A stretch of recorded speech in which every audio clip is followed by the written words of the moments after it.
Hello, my name's Dean Sobel, and I'm co-curator of this exhibition. One of the things we're trying to do with this project is to really strip away the curtain and hopefully bring your thoughts into the realm of what curators do in terms of probably mediating your understanding of artworks and artists and museum collections as a whole. Probably since the 19th century, chronological presentations have probably been preferred in many institutions, and most likely the way you experience works of art at general art museums. I think one of the things that is challenging at the Clyfford Still Museum is trying to present the collection in new and fresh ways. And I think what this exhibition will do is give you two perspectives on how curatorial practice mediates your understanding of Clyfford Still, but also hopefully as you visit museums around the country or around the world, you'll keep this in mind and try to understand how presentation does in fact equate to certain forms of meaning. The first few galleries are arranged chronologically, and I'm going to turn it over to Bailey Placzek, my co-curator, who will give you an introduction to the first half of the exhibition. Hi, I'm Bailey Placzek, the Associate Curator here at the Still Museum. I'm excited to share our new exhibition tonight alongside Dean. Tonight, we will present two curatorial perspectives on Still's art as we move through the galleries. I will look at his work from a more historical perspective, while Dean will highlight some of the prominent themes in Still's works, regardless of chronology. The first half of the exhibition is arranged chronologically in order to reveal Still's path from representational art to abstraction. Placing works chronologically allows viewers to situate works within a historical context, which for some aids in their understanding and appreciation. In art history, placing works within a historical context implies that we consider various external factors that may have impacted an artist's motivation for creating art, including the social, political, economic, and cultural setting of the time, as well as the artist's biography. Let's begin.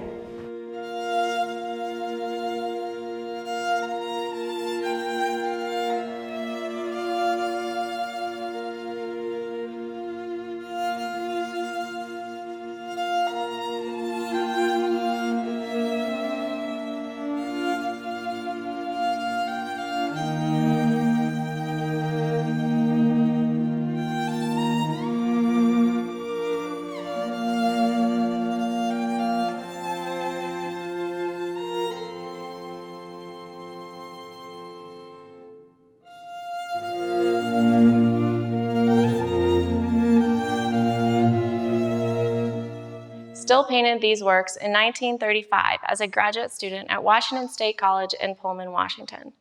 His works from this time recall American regionalist art that became popular at the height of the Great Depression, when artists rejected the abstraction of European modernism and returned to themes and imagery more in line with their idea of the true American spirit.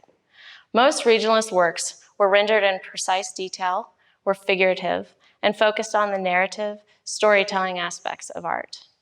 Regionalist artists celebrated familiar subjects in ways that were accessible for the general American public, and their work was heavily circulated in the mass media. Still would have been well aware of the movement. When considering this painting, it's also important to note Still's time at the Yaddo Artist Residency in Saratoga Springs, New York, during the summers of 34 and 35, right before this work was painted. At Yaddo, he was exposed to many avant-garde writers, composers, and artists, and he began to think of art more in terms of its unique ability to express one's inner thoughts and feelings rather than what we can see in the external world. Still's worldview up to this point was also heavily influenced by his time working on his family's wheat farms on the Alberta prairies. Hardship and drought would have made Still hyper-aware of the struggles of human existence and the fact that survival is never a given. When you put all these contexts together, the Great Depression, American regionalism, Still's new thoughts about painting as a tool for inner expression, and his firsthand experiences facing exhaustion, pain, and death every day, these paintings become rich and multi-layered.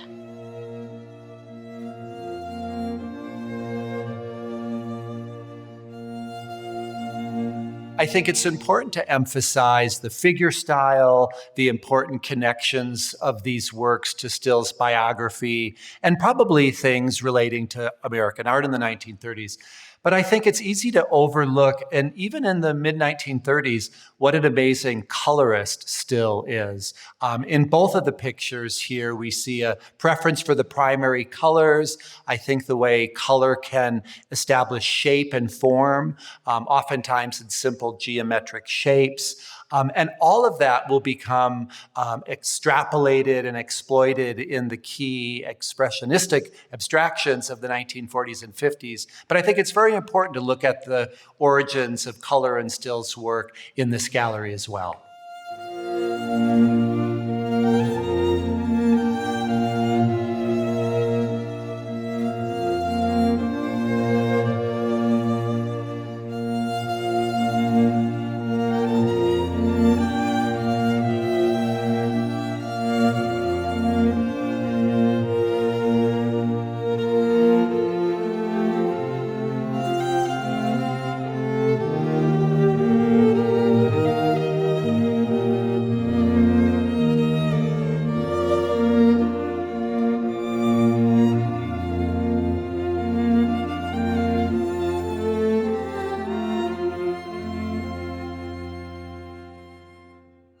This painting, PH 618, one of my favorites, was painted in 1942, a year after Still and his family moved to the San Francisco Bay Area, where Still worked as a draftsman on the shipyards and airfields as part of the World War II effort.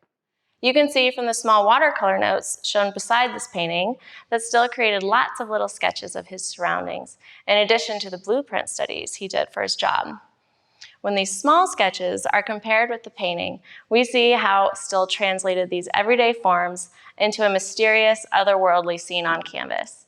These qualities remind me of magic realism, a genre similar to surrealism that arose around this time in Latin American and American literature and art, and which was codified in 1943 when the Museum of Modern Art in New York had an exhibition devoted to the subject. In this genre, artists and writers situate recognizable objects from our everyday material world within an imaginary setting, resulting in an uncanny reordering of familiar experiences. Against these two historical backdrops, this painting becomes a pivotal touch point, marking Still's transition from representational art to abstraction. While the objects are recognizable from his daily work during the war, we see some cranes, pulleys, the yellow bow of a ship. The scene is eerie and defamiliarized. Still flattens space, scatters colors across the composition's surface, and renders the wild purple-blue sky with thick impastoed paint strokes, creating a quasi-abstract precursor to his fully abstract paintings of the late 1940s. One of the advantages of the chronological presentation, and I think especially at the Still Museum, in the way it starts to give you clues about what you're looking at in some of the later abstractions, and that would include things like lifelines in the early landscapes, and then some of the machine forms that Bailey just pointed out. All the abstract expressionists started to abstract forms around them, whether it was nature or the figure, and I think in this rather abstract image, we're still looking at vestiges of the shipyards. The large white billowing form at the bottom seems to resemble the hull of a ship. And then some of the more vertical forms probably have some basis in engineering or ironwork or something in the mechanical world. So again, I think in this case, it's important to be able to find those reference points earlier in your visit so that paintings like these start to make more sense and start to become more enjoyable, I think, as you experience Clyfford Still's development.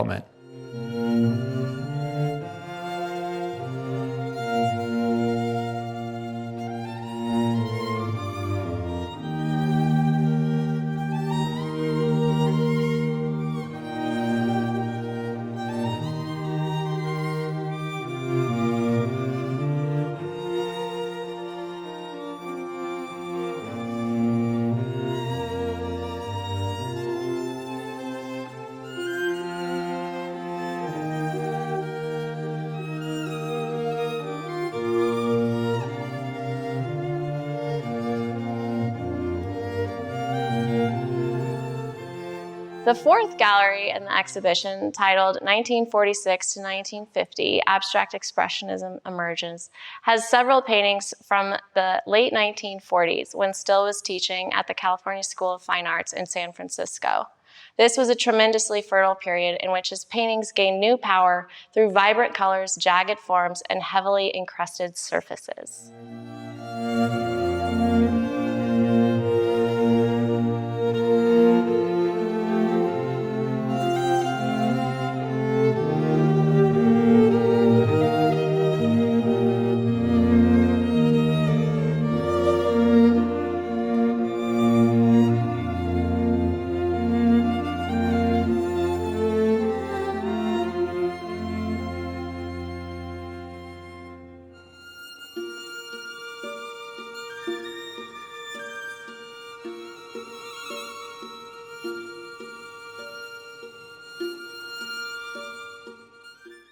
The works in this gallery cover the time period between 1950, when Still moved to New York City, and 1980, when he passed away after spending the last 2 decades of his life painting in relative seclusion in rural Maryland.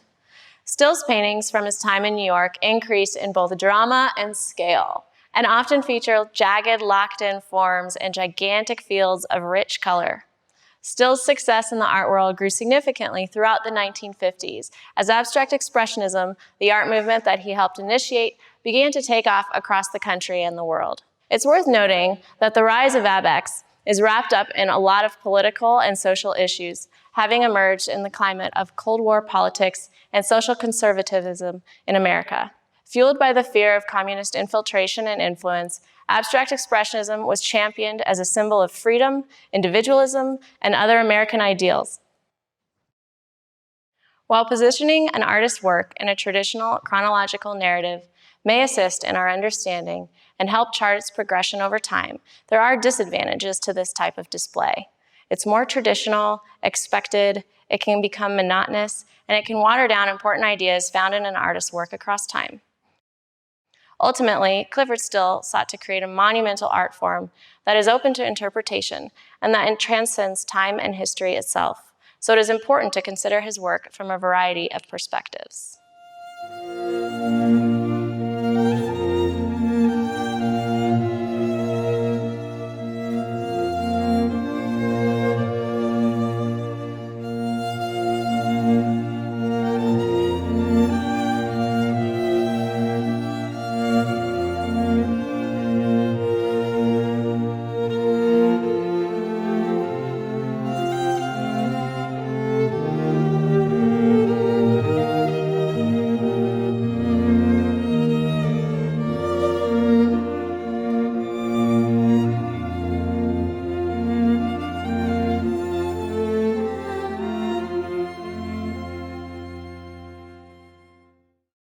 We are at the halfway point in the exhibition, and it's in this sixth gallery, our center gallery, where we basically throw chronological presentation aside in favor of looking at one aspect of Still's formal production, color, and particularly the color yellow.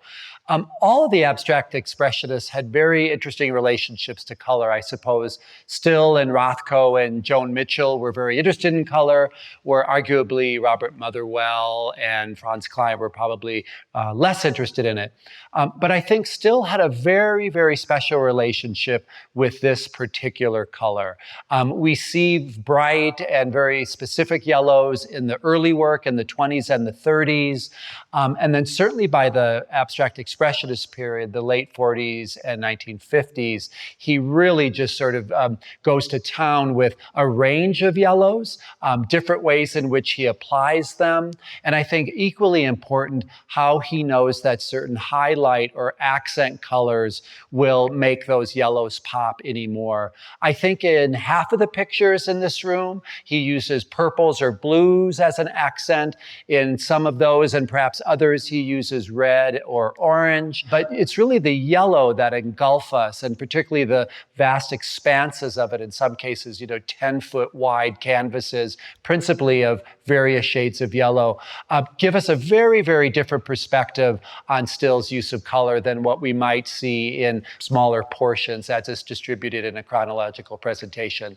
So I think this is a gallery that warrants some deep looking and spending some time soaking in that sunshine of light that comes in these yellow canvases.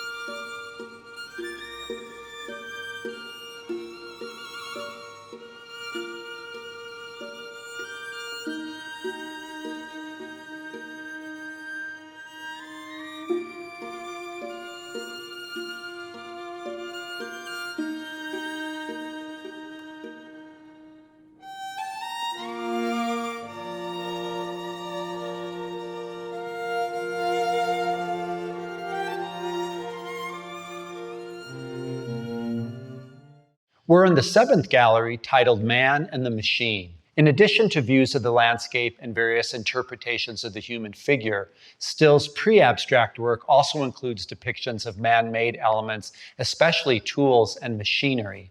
These include pitchforks, wrenches, blades, and various types of machinery specific to farm work, such as harrows and plows. Also in this gallery is a sub-theme, the figure across media, in which a sculpture and a painting are juxtaposed to understand how a similar figural vertical image can change meaning across two media.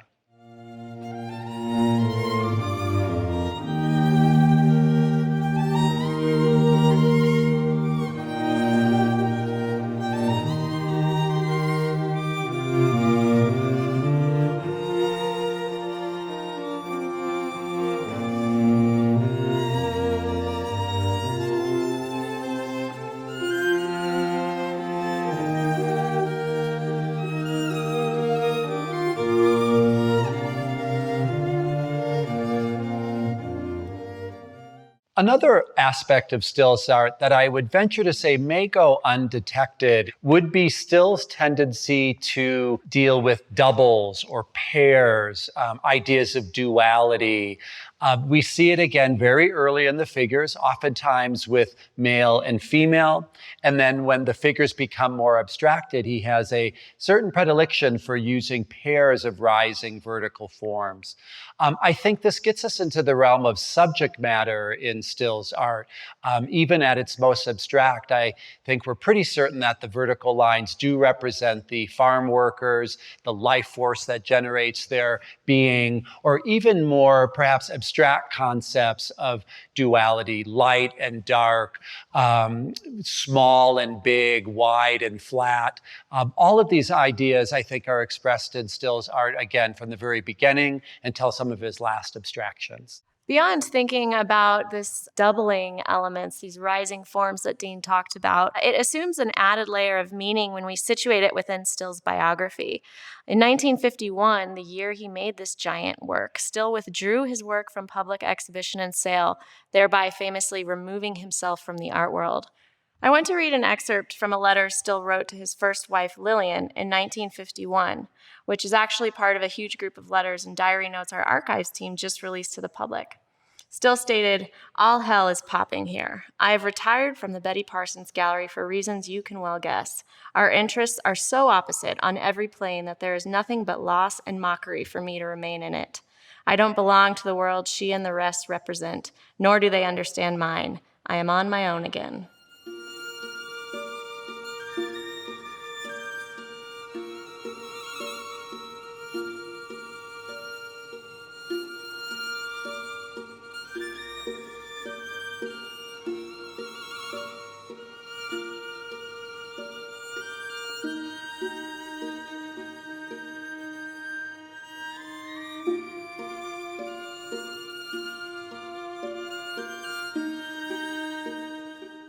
We're standing in the last gallery in the exhibition, and a gallery that I think arguably may have the most presence of the curators in terms of the selections and the way they're installed. One of the really fun things about this exhibition, and I guess maybe for visitors who have been to the museums a few times, is that I'm standing next to a painting that is normally in the first room. It's an Alberta landscape painted in around 1927. But I wanted to use this painting in the last room to show, well, a number of things, but particularly Still's concepts of space. And space can be a very general term. We may try to use it in more specific ways. But as much as this traditional landscape may seem to be about color or the form or even that incredible lifeline that attaches itself to the top edge of the painting, there's something I think that Still is trying to do in capturing the feeling of that barren Alberta landscape. The idea of endless space, a horizon line that seems to go on forever. And then if you look carefully, you may need to come to the museum to see it, there seems to be a white leaning kind of vortex of the clouds, giving us a little bit of sense of movement. Interestingly, though, that smoke that comes up from the train itself is again attached to the top line, which immediately reminds us that it is an illusion that we're looking at 3 dimensions. If you follow that lifeline all the way to the top, it suddenly makes you realize that it's a 2-dimensional object we're looking at. I think a lot of that idea is played out elsewhere in the gallery. There's a very large painting that faces this small work from the 1970s, 1977, in which I think ideas of flatness and infinite space are acting really at the same time, although in this case with far fewer marks and at a much, much larger scale. The only other 2 works in the gallery, first of all, at the very back wall, is maybe one of the most poignant, most beautiful drawings we have in the collection. A simple red pastel line, essentially at the center of a piece of black paper. Again, I think we can see that image as being infinite in terms of its depiction of space, or equally by looking at it in a figure-ground relationship, it really does present itself as infinitely flat. Finally, we're showing a painting for the first time that we've had in the collection for many, many years, but have never shown. And it's a tall red painting, about 10 feet tall and about 3 feet wide, that in my view seems to be almost an expression of letting the lifeline free. The painting itself becomes the lifeline. The proportions are rather solid. It looks like a grave marker or a grave stele. But interestingly, at the bottom edge of that painting, there's a small but very important black passage that goes from right to left. And I think that is, again, an idea of trying to open up the picture for something that does give you an illusion of space, suggests something that is more infinite and not nearly as contained as that 3 by 10 foot format would suggest.